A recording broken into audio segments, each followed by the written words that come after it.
انت لما يجيلك صوت تاني من جوه يقولك لا، ما اللي انت بتقوليه ده غلط، ويشككك في الموضوع ويقولك لا على فكره انت ظلماهم، ده انت كده بقى ماشيه في السكه دي على هذا المنوال، فتروح انت بقى ايه يعني متشقلبه الناحيه التانيه وحاسه بتأنيب الضمير، واللي هو اروح انا فين بقى؟ قوي السؤال ده بيحصل جدا جدا، الصوت والصوت العكسي اللي جوانا، عشان في حاجه جوانا كده اسمها الانا المهدده اللي هي بتطلع لنا اللي هو احسن يحصل كذا، لا ما تعمليش احسن، ما اعرفش ايه، يعني طول الوقت في حاله من حالات التهديد اوكي للحته اللي جوه قوي اللي هي الحره اللي انت عايزاها بجد اوكي، وبين الحته اللي بتخوفك انك تعملي ده. احد يعني الحلول للمساله دي عشان تقدري توصلي لصيغه انك تسمحي ده وتسمحي ده،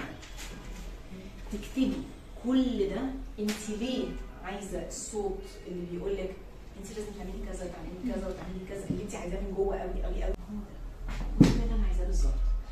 انت عايزاه ليه؟ وتفضلي تكتبيه وتكتبيه يعني بتفاصيله، وده هيوصلك لأنهي حاجه اوكي. وبعدين الصوت تاني النزناز اللي بيطلع ده اللي بيخوفك، اللي بيقولك لا ما تعمليش كده، ولو عملتي كده هيحصل كذا و الى اخره، حطي الاثنين اوكي.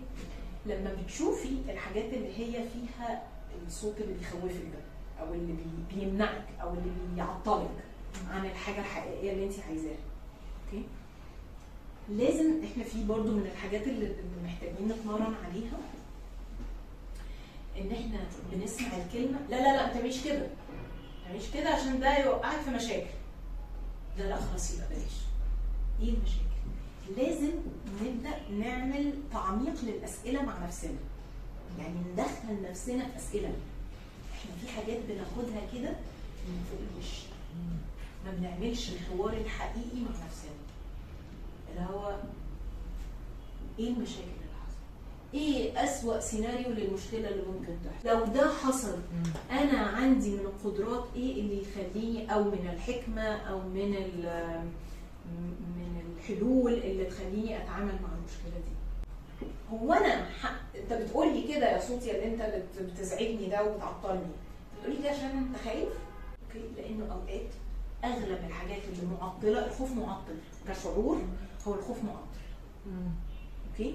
فلما انا بسال اسئله بتحل لي حكايه الخوف دي، خلاص انا بفك العطله، بتروح شويه نسبيا مش فورا حالا، بس بتبدا عشان الخوف مسيطر لانه اصلا الخوف جبان، يعني الخوف جبان، الخوف بيطلع في اشكال تانية، يروح مطلع لك بعبع اسمه انت مش قد الحكايه، خليكي في الطيب، انت لوحدك مثلا اوكي. هتيجي انت فين في الناس دي ايا كان، معرفش على حسب كل حاله، بيطلع لك في اشكال ثانيه، او يطلع في شكل عصبيه، في شكل غضب، ايا كان الشكل اللي بيطلع فيه. فاللي اقصد اقوله انه لما بتكتبي ده وبتكتبي ده بتتواجهي مع نفسك انه كل دي مخاوف، والمخاوف بقى 96.5% من المخاوف اللي بنحس بيها هي غير حقيقيه،